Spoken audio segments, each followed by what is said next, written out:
Hi, this is Rick. Thank you for joining me on my YouTube channel, Rick Surowicz Watercolor, and welcome to my studio.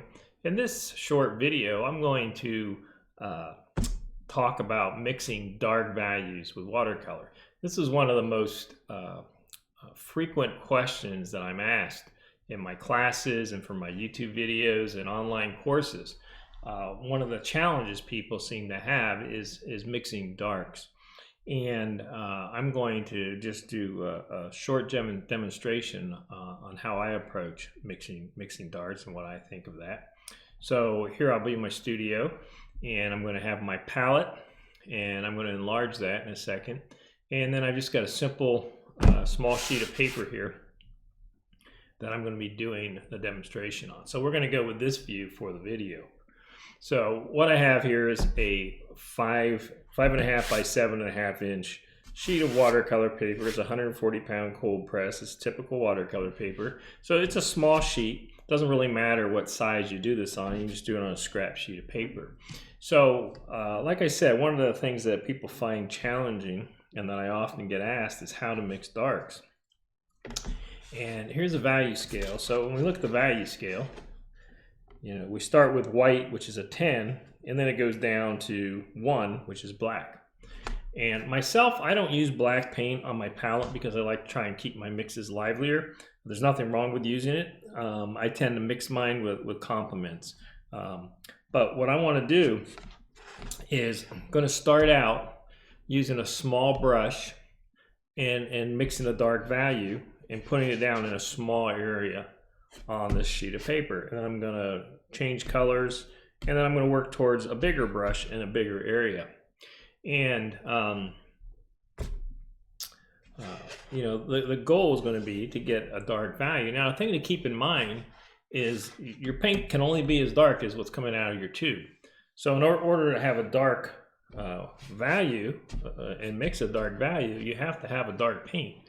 I can't take this raw sienna by itself and make a dark paint. No matter how thick and how much pigment I put down, it's not a dark valued pigment.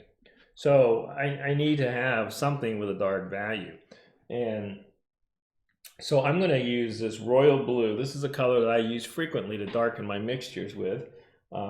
This mauve is quite dark, and I can get darker with some of these other colors, but I'm going to use this royal blue, and this is just a number 6 round brush. So this can only be as dark as what this royal blue is. And the thing I want to show you though is I'm mixing this. This is going to be a dark value, but it's still very fluid. It's a fluid consistency. I can still create a bead on my paper with it. It's not like toothpaste or anything. It's not like the paint coming out of the tube. So I put a little water here on my palette and some of this pigment. So it's very pigment rich. And I'm using a smaller brush because my tip would be to start out, if you're having trouble mixing it, don't start with a big brush. Start with a little brush so you can get the feel of what your mixture needs to be like. So now if I put my value scale there, this can get pretty close to the darkest dark because it's a dark value paint. So I'm beginning with a dark value, and you can see how close that is to the darkest value on my value scale, a 1. Now, if I were to do the same thing with, say, cobalt blue, let's say I'm going to take cobalt blue, and I'm going to mix just like I did on my royal blue.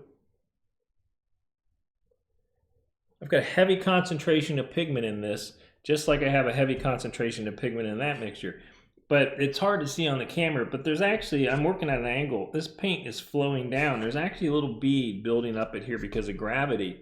So that's how fluid my paint still is. Now with a cobalt blue, okay, I have the same consistency, the same concentration of the pigment, but it's closer to being down here somewhere, because cobalt blue is simply not that dark. In order to get darker and move up here, I'd need to mix something to it. You could add black, and it would make it darker. I tend not to use black. I like to use, like I said, work with complements. I think I like to try and keep the colors livelier. But I took the same approach with those to give me a heavy concentration of the pigment, but this is just simply a lighter value pigment. This is more towards the middle value, and this is a dark value pigment. So you can see I got a nice dark value. Now I'm going to take some burnt sienna and get some of that pigment out of there. So I'm taking burnt sienna right now, and I'm going to take some ultramarine blue. I'm going to mix those two together, and with that I can get a neutral gray or black. It's not quite as dark as a black. That's going to dry closer to this 2 on the value scale. But again, has a heavy mixture of pigment in it, but it can only get as dark value as the burnt sienna and the royal blue. If I took that, a mixture I like to take is I'll take this burnt orange, a little more intense than the burnt sienna, and I'll take some of that burnt orange with my royal blue, which is a darker color. And now work on getting a mixture here. But I can get a very dark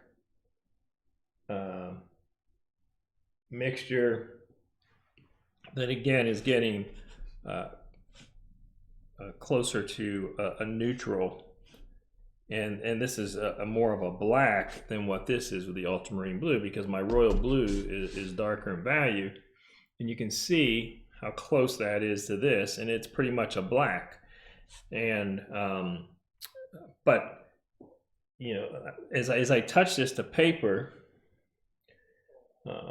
if I take one of these mixtures and touch it to paper, I can still get a little bit of a bead coming off my brush. So it's not so thick that it's not fluid, and I don't need to be that thick to get a dark value, but I have to have a darker mixture. Now if I were to take my royal blue and mix it, say, with an alizarin crimson, again I'm working with dark colors to begin with, and you can see how dark that is. And it's still, like I said, it's still a fluid mixture. You can see the dark value that is. And if I add a little water, so if I'm going to take some clear water and just touch the edge so you can see the color on that, you can see that's a violet. If I take a little water to this edge, you can see that's a blue.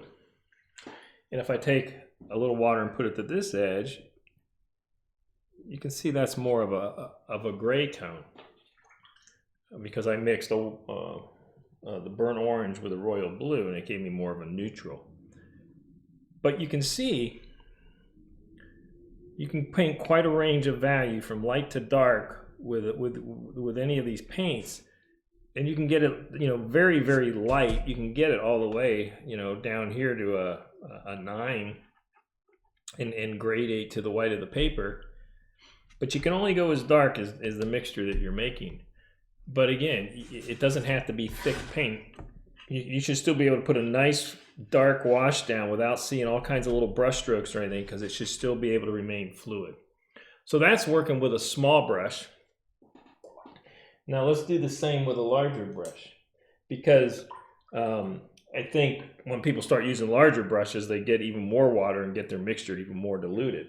So I'm going to take my royal blue, and this is a large wash brush. I'll take this mixture here that's kind of a violet. Let's add a little of this alizarin to it, a little royal blue. So this is very fluid, and this is a wash brush. And see that bead of water? It beads up because my brush is fully loaded. I can still fully load it with this, and I can still lead that bead down my page. This is a larger brush, a larger shape, but see, I can still maintain that dark value. I don't have all kinds of messy brush strokes. I didn't take toothpaste consistency paint and try and paint a dark. And if I were to take, say, my burnt orange again,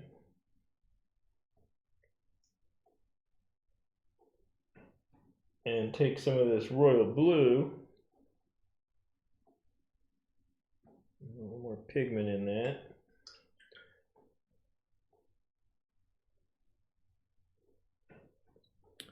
and make a dark mark. Have probably a little more water in that than I wanted. So a little more pigment.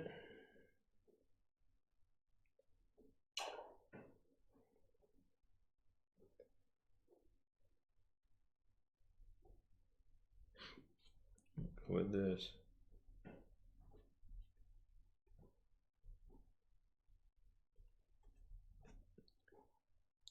You can see the dark value. It's a little thinner up here.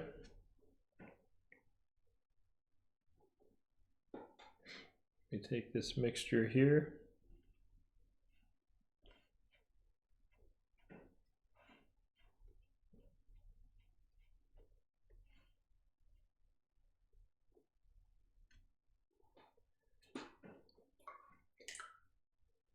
So the point I want to make is you need to make sure, one, that the paint you're working with coming out of the tube, that somewhere in your mixture you have some paint that's as dark as the value you're trying to make. You have to mix it with a concentration that has a high level of pigment in it, not thin too much with water, but still keep it fluid. You should be able to keep it fluid, have a high concentration of pigment, and using a dark value pigment, be able to get a dark paint. And the nice thing is, even though it's very dark, you can take black paint it right out of the tube, and if you paint it thick and heavy, it's going to really deaden the appearance, and it's not going to have any luminosity. The nice thing is when you build your values and you use some color, you still get, even though it's very dark, you still have just a slight amount of luminosity coming from the white of the paper underneath. Not like this, but working this way and mixing some of your neutrals will allow you to make livelier darks.